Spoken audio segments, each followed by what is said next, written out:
Welcome to Oakland University and the Oakland Center. I'm John Young, Chair of the Rochester Regional Chamber of Commerce Board of Directors, Vice President of Communications and Marketing here at Oakland U. It has been a busy week in this building. Thursday we had former Secretary of State Madeleine Albright on campus. And for those of you in attendance, now you know the secret behind the pins that she wears. If you don't, buy her book. That's her plug I told her I'd give her. We also launched a funding equity campaign for higher education. And I saw yesterday in the Detroit News, there's folks looking for equity across all education, which we will support that. Without further ado, given the length of time and that several of you want to get to breakfast, let me introduce Steve Waterfield, our Director of Athletics for Oakland University. And Steve's going to give an update on esports.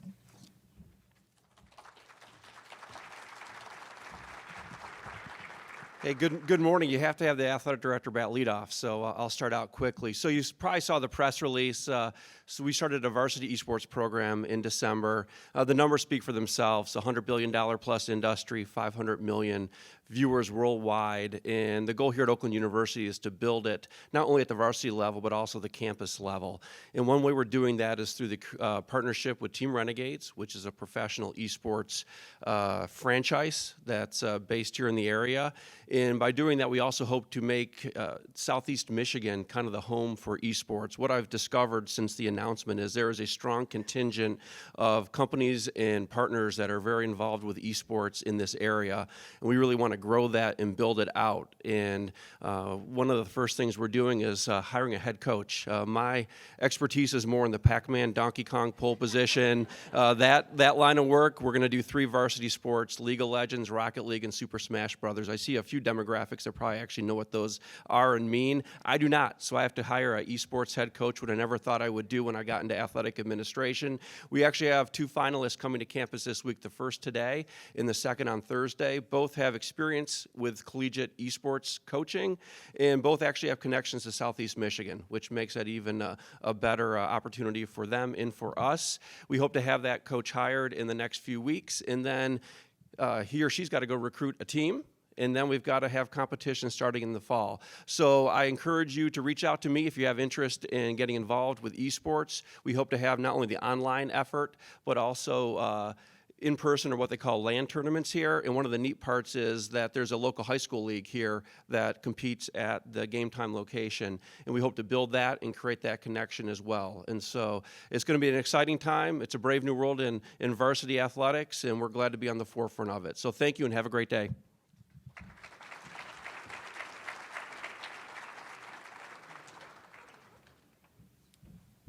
Thanks, Steve, and thanks for clarifying the difference between what most of us remember and what the kids today, kids of all ages, are playing today. Well, we're going to go from athletics to a health needs assessment from Ascension Providence Rochester Hospital. Angie Delpup, come on up.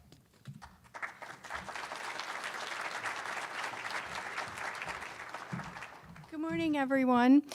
Ascension Providence Rochester, our mission is to serve the poor and the vulnerable and really to serve our community. So every 3 years, we do a community health needs assessment in which we engage our community partners. Many of you here were part of that process to identify what are the needs we want to concentrate or focus on over the next 3 years. Obviously, one of the ones that bubbled to the top, which always does, is mental health. And so we are going to work on mental health this year over the next 3 years in a way that is really going to make an impact. We have designed a work group with community partners, and the Ascension Providence Rochester Foundation has dedicated $50,000 to start this work. And what we're going to do is we're going to provide mental health first aid trainings to our community. Now, if you don't know what mental health first aid trainings are, they are like this. It is the training program which is like CPR for mental health. And our goal is to reduce stigma for mental health. And so these trainings are for any layperson, and they help identify, support, and give tools to people to if they see anyone that is in mental distress. And so it's really like we would treat our heart attack or diabetes. It's really giving us tools to address the needs of mental wellness in our community. We have partnered with Oakland University, so they are going to help provide these trainings. And then we have several community partners which will be host sites for the trainings. So far we have North Oakland YMCA, Older Persons Commission, the City of Rochester Hills, and then Ascension Providence Rochester Wholesome.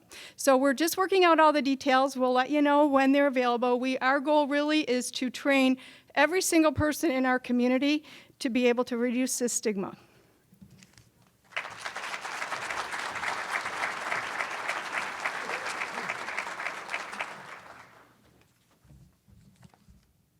Thanks, Angie. Well, we're going to go from sports to mental health to a new loan repayment assistance. That might fit with mental health, too.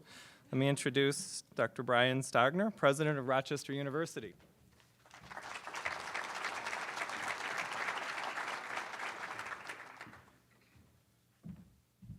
Thank you, John. Thank you, everyone, for being here. It's a real privilege for me to be able to talk with you this morning about the Rochester University Pledge. If you are familiar with any news media outlet at all, you have been reading about concerns related to higher education. And those concerns predominantly focus around the cost of higher education and how that relates to the value of higher education. I'm sure our friends at Oakland University would agree with me that higher education is of immense value, and the value of higher education goes far beyond dollars. However, in spite of that fact, at Rochester University, we have significant concerns about the things that concern our society and our prospective students related to the cost and value of higher education. One of the ways that that concern expresses itself most strongly is with concern about student loan debt. And because we believe this is a significant issue, we are pleased to announce today the RU Pledge. Our pledge at Rochester University is that for every incoming freshman in the fall of 2020, Rochester University will partner with them and will guarantee assistance in the repayment of their student loans if after they graduate from Rochester University and find a job, if they make less than $45,000 a year, we will help them repay a portion of their student loans. It's a tiered program going down to progressively lower income, and for individuals that make around $20,000, we will make their student loan payments for them. And that will be the case until either their student loans are paid off or until they get a job making $45,000 or more a year. We do this because we believe in the value of the Rochester University education, and we do it because we want to assure our students of that value, and also because we're concerned about the concerns about the cost and the risk that students take. We think that risk is worth it, and we want to do whatever we can as an institution to help students be assured of the value and the safety of that risk. Thanks for the opportunity to tell you about it.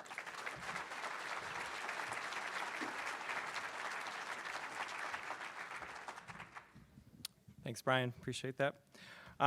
Next up, from the City of Rochester. You ready? Oh, you made it, Brian. You're on time, too. Sorry, I couldn't resist. Stuart Bixon, and you're going to talk about, we're back to healthcare. That's the theme? No? A little bit. Okay, thank you.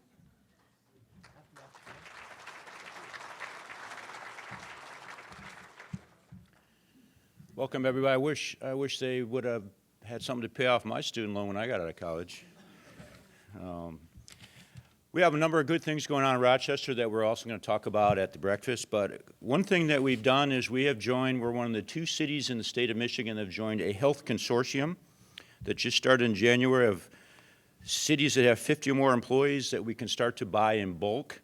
And other states have this, and we are kind of on the cutting edge of this, and we think this is a way to handle the rising costs of healthcare, and we think this is a great thing that we're interested in, involved in.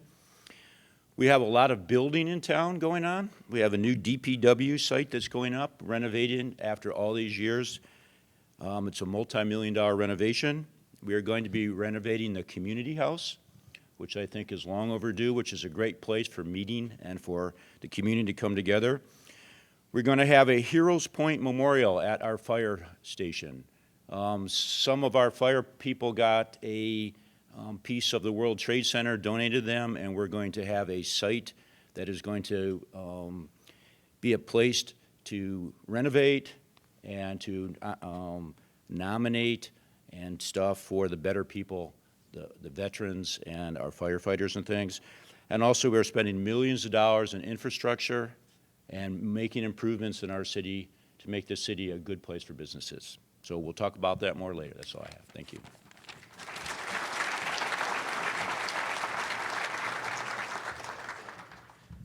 Thank you, Stuart. A lot of exciting things continuing to go on. Next up, City of Rochester Hills Mayor Brian Barnett. Welcome back.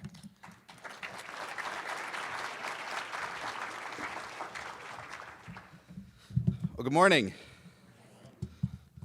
That was terrible. Good morning.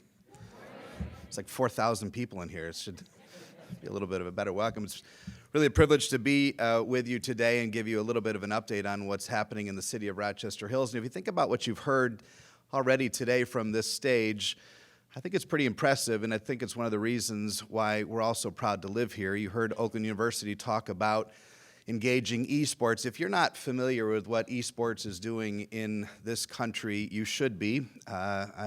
In my role as the president of the U.S. Conference of Mayors, I'm watching cities all across the country embrace esports, from fielding teams to building stadiums to just informing and educating their communities about the value. We have one of the members of my team, our director of public services, who used to talk about his son in League of Legends and how well he was doing, and I think our team would sort of listen quietly and think that's a little strange, but as a dad, he's really proud, that's great, until he said, oh, and by the way, he just got a 4-year full-ride scholarship to college for it, and then everyone went, what? And then you heard Rochester University talk about a really unique way to engage student loan repayment. One of the biggest problems, of course, is the high cost of college. And then you talked about Ascension dealing square on with one of the most important challenges in our nation today, mental health. And you see why our leadership is innovative and why our community is thriving, because we have leaders and institutions, and I'm sure we'll hear some interesting things from the schools, that don't just think we live in a great place and want to maintain it. They think we live in a great place and they want to improve it. And that's, I think, what the city of Rochester Hills hopefully stands alongside these other partners and wants to do as well. It's been a really fantastic 12 months for the city of Rochester Hills. We have been blessed to receive a lot of awards, so many that I often have to write them down just to remember them. We have currently, as this is sort of a business-minded audience focusing mostly on our business accomplishments, we have the lowest unemployment rate, sub-3, that we've had since we began keeping track of those numbers. We have the highest or the lowest vacancy rate in our technology parks that we've ever had since we began keeping these numbers. Money Magazine ranked us as the #1 place to live in Michigan, again, the second time in 3 years, and the 37th best place to live in the entire country.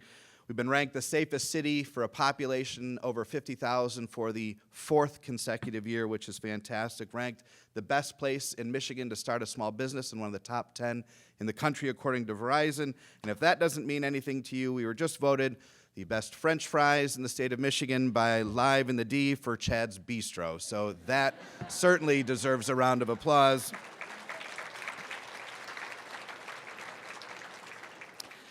As we look to match our partners' enthusiasm with investments to the future, I will highlight 2 things that we're really proud of, 2 significant programs that we're continuing to invest in a major way to improve the quality of life. Hopefully you all know about Innovation Hills. We launched and opened this new park last October, and it's the first park the city's done since 1989. This is what we're going to be working on this year. This is we opened up 2 new ponds, boardwalks, the only park in America with glow-in-the-dark sidewalks. That's pretty cool. We're proud of that. And now we're opening up this year a new $2.5 million playground, and a completely accessible playground. The part you see here is a water feature, just one segment of that playground. If that water feature looks familiar, it's the exact replica of the path that the Clinton River takes through Innovation Hills. Students and kids and families will be able to turn the water on, play with the water, walk over the water as it meanders through, and learn about all the aspects and the importance of the Clinton River. You see some of the play features, again, that will be coming in as we build Michigan's largest new playground in the state this summer. Again, it's a completely accessible playground for all ages, and we're excited to get started on this probably in the next, I always want to say this afternoon, but Ken tells me we have to wait till the weather gets better. But really some cool features that will make this hopefully one of the most interesting places to recreate in Southeast Michigan. The other major project and investment that the city's been working on is, of course, Auburn Road. Hopefully you have seen and driven the new Auburn Road corridor. This is a great before and after. Of course, you know before, that was pavement from one business entrance to the other business on the other side. As you can see, we've added some roundabouts, some trees, a tremendous amount of parking on the street to create an environment and hopefully create a little bit more of a downtown destination. The businesses are excited about what's happening down there. We have a few other before and after pictures as we talk about the nearly $12 million investment we're making in a part of our town that's been underinvested for many, many years. And finally, this summer, what we're excited about in this park is the city's first real installation of art and the city's first splash pad, which will be built and started, I hope, again this afternoon, but Ken tells me that we have to wait for the weather. So this will be installed probably early summer, and will be the first splash pad, first thing we've ever undertaken that is anything remotely close to this moving forward. Finally, I just would make a couple remarks because this is the first time I've been able to thank the community for hosting us. And the Rochester Regional Chamber is just a tremendous organization, in many ways the glue that holds so much of our community together. And as I was inaugurated as the president of the Conference of Mayors, I was able to bring the Conference of Mayors here and hosted in large measure by so many of you. Right here in Oakland University was where I was able to accept the gavel, which is where my political career started as a student body president back when I was here as a student. But we were able to bring mayors here. We had tremendous support from, of course, the Royal Park. I love this picture here because our friends in downtown Rochester, the DDA, and the city of Rochester were fantastic hosts as well, as we showed most of these mayors from around the country their first visit to this community for them to understand exactly all the things that are going on and make us really so exceptional. And then as a business, as many of the businesses were here, probably the most exceptional thing we've been able to do, again, some other pictures of my friend Mike Chico's here. We took a wonderful visit to FANEC, had Leader Dogs visit us as well. But back to the business component of it, one of the things able to do as president of the U.S. Conference of Mayors is advocate for our local businesses, and that was probably never more poignant than when I was asked to be at the signing of the USMCA trade deal, probably the largest trade deal since NAFTA in the history of the city, and this was that day at the White House for that signing. So continue to be blessed leading the city of Rochester Hills. We're a fabulous community, blessed mostly not by our geographic location or anything unique about our buildings, but blessed by the people that call Rochester Hills home as we continue to innovate and lead. So thank you so much. Look forward to discussing much more about our success later on today. Thank you.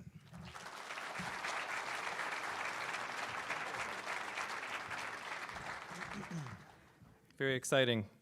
Lots of great stuff this morning. Well, many school districts win awards, but we're fortunate, very fortunate, to have a superintendent that wins many awards based on his ability to lead and have great teams. Let me introduce Superintendent Robert Shaner. Dr. Shaner.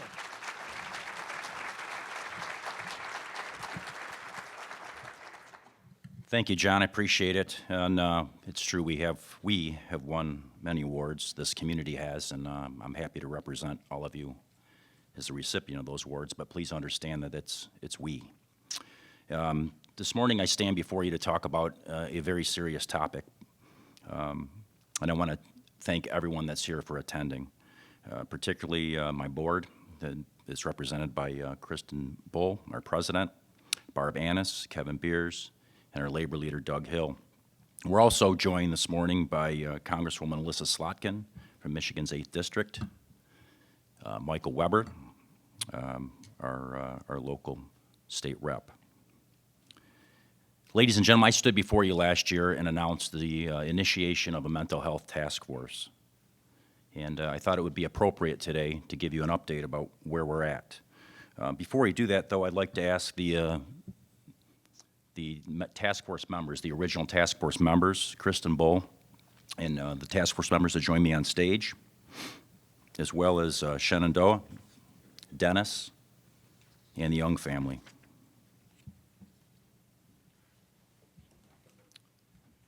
I don't get nervous very often talking in front of people anymore, actually. But I'm going to be honest with you, I'm kind of shaking in my boots up here today because I'm joined. As you can see, this room's full, and a lot of it's Rochester Community Schools folks. And you notice we have people from both sides of the aisle today because the topic that we're dealing with is a community topic. The topic that we're dealing with has an impact in each and every one of us. I don't think there's a person in this room that has not been impacted by addiction, the loss of someone through suicide, or just having experience with mental health crises. So last year I stood before you with a few people, and we said we were going to attack this. And like my friend Larry Burns says, sometimes you just got to say something and then find out if it works or it comes to fruition. So last year when I mentioned that we're going to start a task force, some of the folks that I work with said, "What are you going to do?" I said, "I don't know. We're going to start a task force. I'm really tired of losing children." And those of you in the room that have lost a child knows that there's no pain in the world like that. And ladies and gentlemen, look, we live in a world-class community. Brian was up here a minute ago. Stuart, this list goes on and on. We live in a world-class community with a world-class education system, and that's going to give us an opportunity to be an example for the state of Michigan on how to handle mental health and addiction as a school system, as a system. It's not a secret. We have experienced numerous suicides over the last few years. We have lost students to addiction. As a matter of fact, the Young family's with us today. They're on stage with us. And they recently lost their son, Zach, to addiction. He lost his battle with addiction. And what Michelle's quote, "I would have never have imagined being with this blonde little boy, taking him to the park, riding bikes, selling lemonade. I would never imagine that his story would end the way that it did." If there's anything else that needs to motivate you, ladies and gentlemen, to get involved in this topic, to get behind our students, to get behind our community, thank you for your courage. And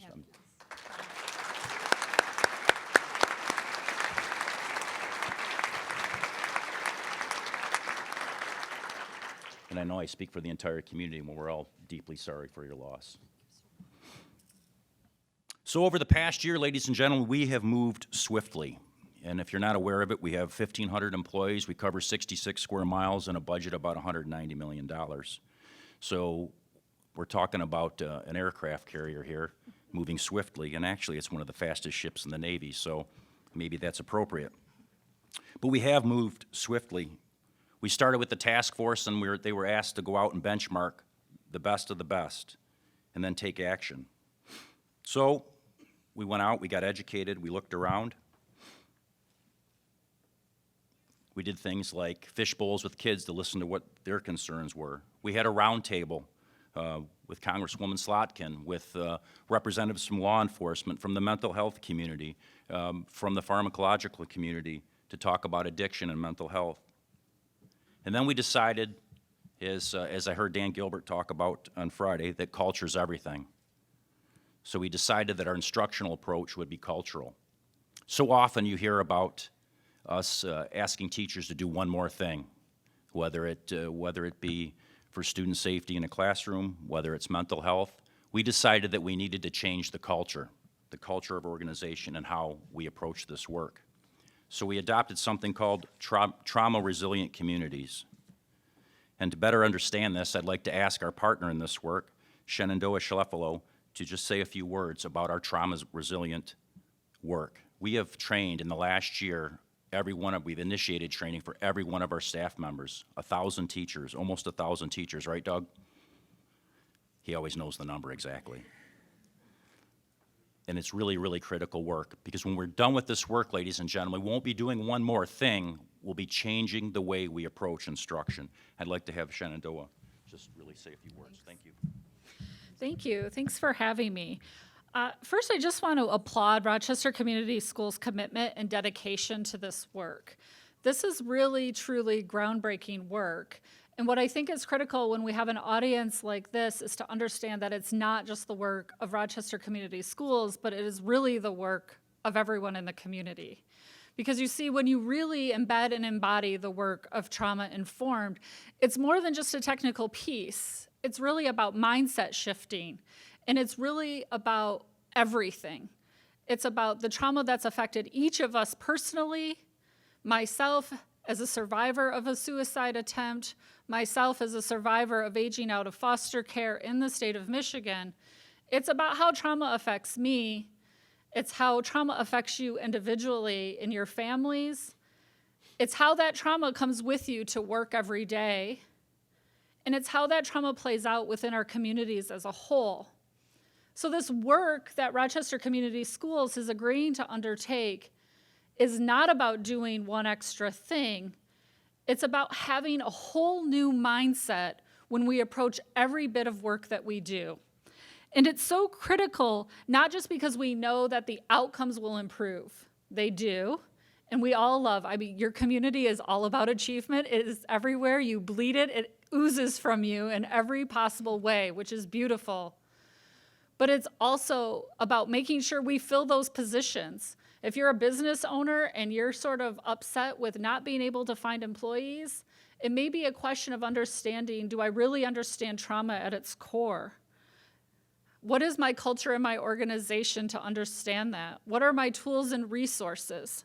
So when Dr. Shaner and others are talking about this work with you and you hear it within the community, I hope that you begin to adopt that language as well. Because the work that they're doing at the schools is shifting and changing dramatically. Just in being here this morning after doing some training and hearing feedback about principals being in rooms and having conversations with students who are saying, I want to have a therapist, can you help me ask my parents for that? Will my parents be upset if I ask for a therapist? Those are critical, important questions that we didn't have in this community before and that we have now. So that power of change is already happening. I can tell you in the last year that the center has spent with RCS, our staff is blown away by the amount they want to take. We've sort of given them an instruction to slow down a little bit, which isn't always their comfortable spot, right? That to truly embed this work, to think about how it applies to everything from the way we answer our phones, to the way that we treat our personal staff, to making sure that our teachers are taking lunch so that they can properly care for our kids. This work is that critically important. And through the compassion and accountability that Rochester Community Schools is working to overall improve their organizational health, it will overall improve your community health as well. Thank you.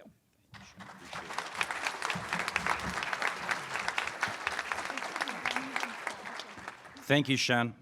And we're also joined by Dennis Liggio up here, ladies and gentlemen. If you have children in schools, they may have been talking about Dennis. He's a really talented guy with a guitar, but he also has a really compelling story. And his organization, No Resolve, is focused on mental health issues and suicide prevention. Dennis, would you like just to say a few words? Thank you, Dr. Shaner, and thank you, everybody, and to Rochester Community Schools for welcoming me into your schools and allowing me to share my story and my message with your students. I started No Resolve in 2007 in honor and memory of my dad, who I lost to suicide as a teenager. I struggled with depression and suicidal thoughts for many, many years as a result of that loss. And music was my way out. I started writing songs. That was my first step towards recovery. So what I do in this presentation is I go in front of anywhere between 400 and 1,000 students at a time, and I tell the story of the loss of my father and how our last words were in anger and how I carried all of that guilt and shame with me over the course of the next 10 years, and how music was my way out of that. And I play some songs for them. And I talk about the meanings behind those songs and the themes in those songs. And I weave in all of the messages about mental health. And my goal is to make mental health and suicide prevention accessible for students and teens, but everyone, and to make it okay to go back to your classrooms and back to your families and back to your community and have these important conversations. Suicide rates have been going up for 30 years. It's now the second leading cause of death, and I'd call that an epidemic. Untreated, undiagnosed mental health disorders are one of the leading risk factors for suicide, of course, but you do not have to have a mental illness to die by suicide or to attempt suicide. And I think one of the things we need to change as a culture, as a society, is that the idea of asking for help is a sign of weakness. And not everybody feels that way, but I think a lot of people feel that way. And so my goal, my job is to get up there every time, every week, every school, spill my guts, and let everybody know that it is a sign of strength to ask for help. And that's how you will get through your darkest time. So again, I thank you, Dr. Shaner, and the community of Rochester and Rochester schools for allowing me to be a part of this mission.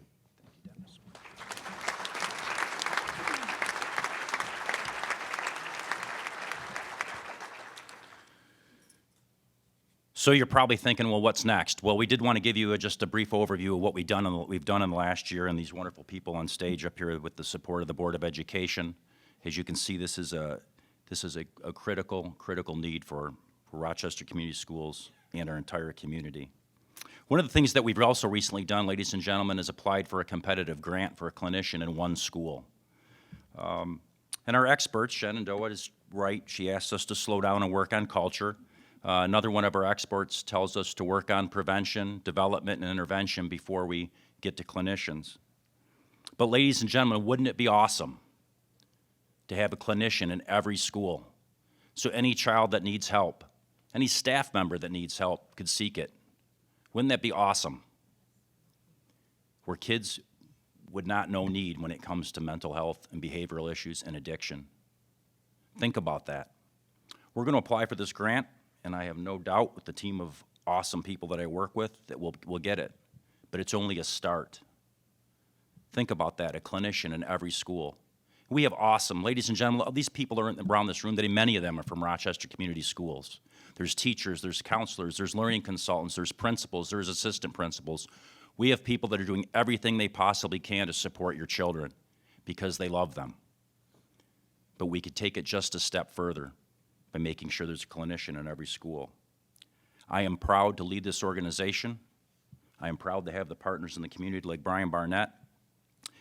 I am also encouraged. There is hope, ladies and gentlemen. Brian was recently able to facilitate a trip to Washington, D.C. for me for a mental health summit at the White House. There is hope. There are people all over this country working on this.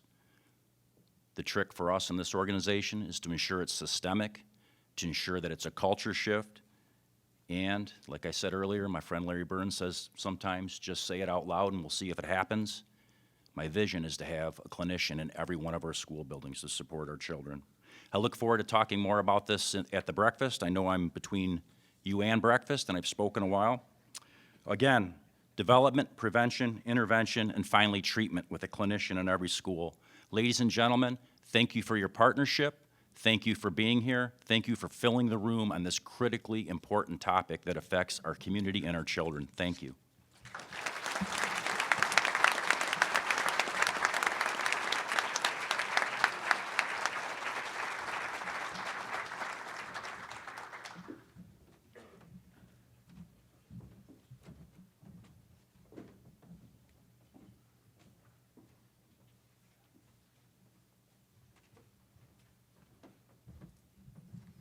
Thank you, Dr. Shaner. Very serious topic, and kind of reminds all of us sometimes to take a moment, pause, breathe, listen. There's a theme for a group called Autism Speaks that simply says, be kind. And I think with all the things that happen in the world, sometimes we forget that, so thanks for bringing this. Also, thanks to John Gaber. You're going to be next following this very serious topic. I can't think of a better person to follow this and to talk about the foundation. So, John.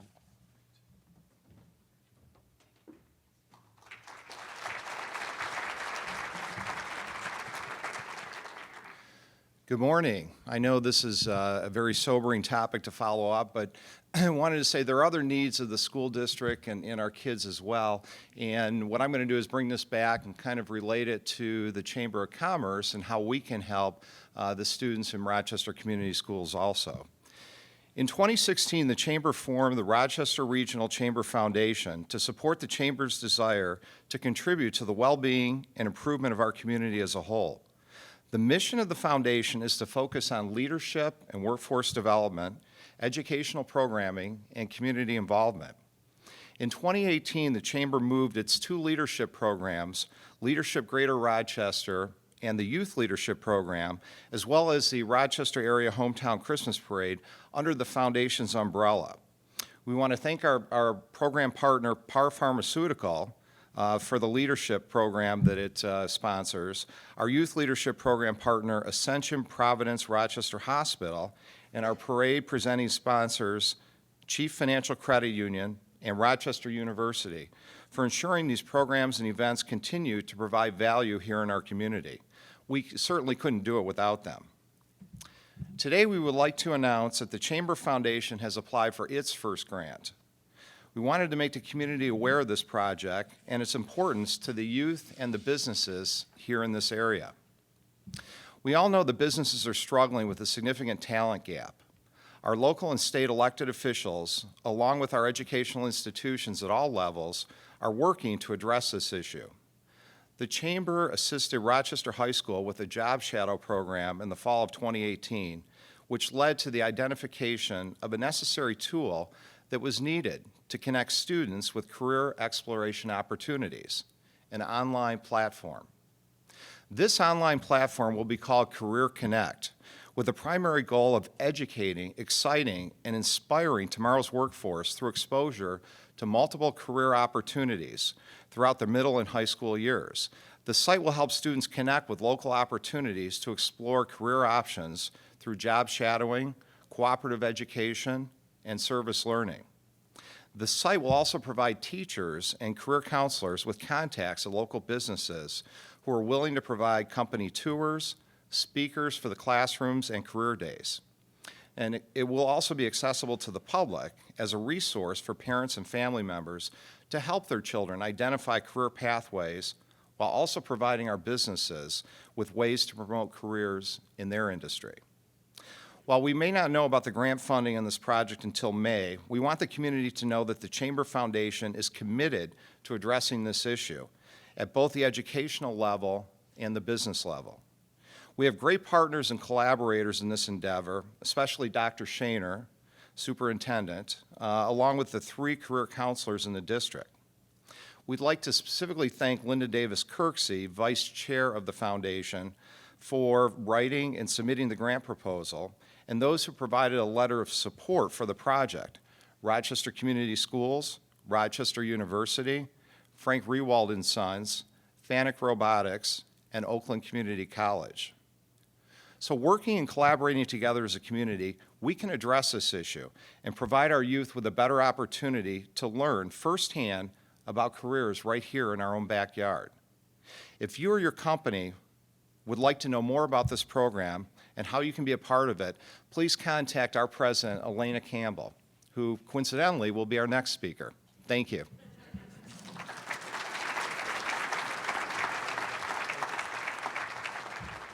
We saved the introduction. We're making it efficient. Thanks, John. Appreciate the update on that. Elena's going to wrap us up here and give an update in the chamber.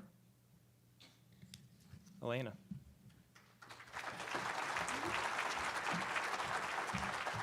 Thank you very much, John and John. So as he said, my name's Elena Campbell. I'm president of the Rochester Regional Chamber of Commerce. Great crowd here this morning. It is like standing room only. So thank you so much for showing up bright and early on a Monday morning. Normally we do this event on Friday and switched it up this year a little bit. So I know I'm standing between you and coffee and breakfast. So I'm going to try and make this short, but also exciting. So as most of you know, the Rochester Regional Chamber of Commerce has served the greater Rochester area since 1955. We have almost 900 members, and we're one of the largest chambers in the state of Michigan. Over the past 60 years, chamber members and business leaders have contributed significantly to shaping the area into a nationally recognized community, as you have heard earlier from all of our previous speakers. I want to recognize and thank quickly our board chair this year, John Young, and thank him very much for emceeing the event this morning. We also have some of our other board members here in the room. Dr. Shaner is a past chair of our board of directors. Judge Julie Nicholson, who's right here, is our immediate past chair of the board. I know we have Dr. Stagner, who spoke earlier. He serves on our board of directors. Lauren Royston with Consumers Energy. I saw her in the back there. And I don't think I'm missing him. Am I missing anybody else? Who snuck in? Ashley Worm snuck in from Par Pharmaceutical. Thank you. And Marilyn Trent's here from Trent Creative. Thank you. Anybody else? Shout out. We also have some of our foundation board members here. John Gaber chairs our foundation board, which we appreciate so much, and David Walker is here as well, who serves on our foundation board. So we really appreciate all of their time and effort. So as you heard before, we know our community is a great place to live, work, and play. We have boundless amenities with parks and trails, excellent schools, leading the way on some critical issues here in our community. We know Southeast Michigan is known as the automotive capital, with a long history of innovation and forward-thinking individuals such as the Dodge family, who made this institution that we stand in today possible. So it's no surprise that our area is also home to numerous high-tech businesses from around the world, with companies like Yanoptic specializing in metrology and laser machines, Coastal manufacturing electrical connectors, and FANUC, Mike Chico, who was pointed out earlier, who's here with us today, leading our designation as the robotics capital of the world, which I know Mayor Barnett promotes in all of his travels around the world. The greater Rochester area is bustling with innovation, and we want the world to know. So today, the Rochester Regional Chamber of Commerce is pleased to announce a partnership with Campus Party Tech Fest, the first ever geek festival in the United States. Campus Party is a renowned international event regularly drawing more than 20,000 attendees to experience cutting-edge technology and inspiring the next generation of coders, engineers, and dreamers. Held more than 50 times around the globe already in more than a dozen countries, 2020 is the first year Campus Party will be held in North America, August 20th through 22nd at the TCF Center. Campus Party is a perfect way to showcase the talent we have, attract the talent we need, and inspire the next generation. We have a short video which will bring to life what Campus Party Tech Fest truly is. You have to see it to believe it.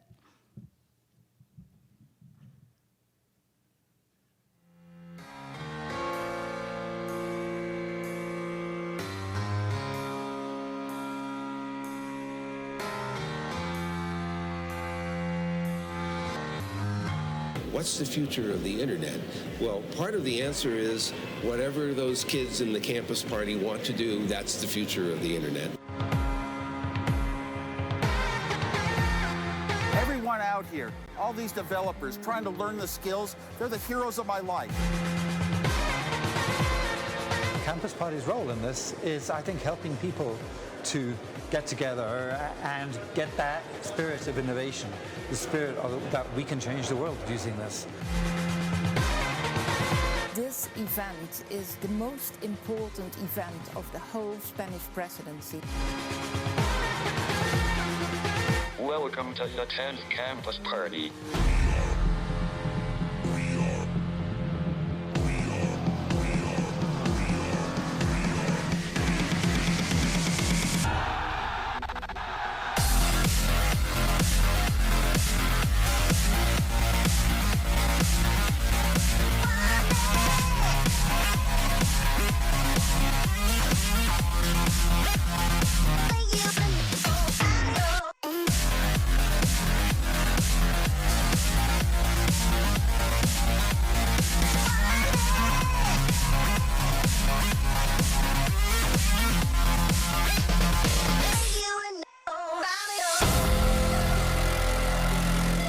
It's important because the future is here today.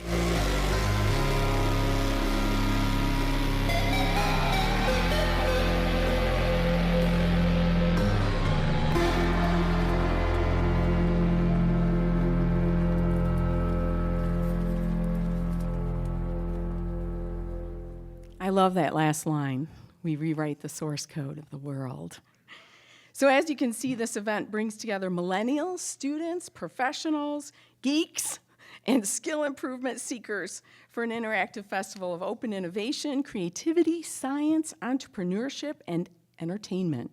Keynote speakers at this year's event include Shark Tank's own Damon John, the physics girl, Diana Cowern, and the godfather of modern skateboarding, Rodney Mullen. I had to look both of those up. I'm not a geek. I have a son and a husband who are geeks, but I am not one. And they have partnered, Campus Party Tech Fest has partnered with two of our very own local nonprofit organizations, Dutton Farm and Fleece and Thank You. Both organizations will not only benefit from this event, but will also be on site with interactive demonstrations. The Chamber's committed to continually seeking out opportunities such as this that will benefit our businesses and our community as a whole. I'm pleased to recognize Matt Gibb. Where'd you go? There you are, Matt Gibb in the back here. Give another wave, Matt, who many of you probably already know. He's with the Next Education. He is in charge of content for the entire event. If you have any questions or if you would like to be a part of the Rochester Regional Chamber presence at the event, please see Matt or I afterwards. I want to thank our sponsors for today's event, Ascension Providence Rochester Hospital, First State Bank, and Mosherry as well. So this concludes our press conference. Breakfast is ready in the main banquet room. All the way down the hall, you're going to get a nice little bit of exercise in, if you're counting your steps, to get down there, where the Community Outlook program will begin at 9 and conclude at 10:30. You don't want to miss this year's entertaining video, brought to us once again by Rochester Hills TV, our friends Jason and Dan and Mayor Barnett's team over there, followed by a Q&A with our municipal leaders and our superintendent. I'm sure it won't disappoint. So thank you very much, and if we could all move on down, those of you who are attending the breakfast.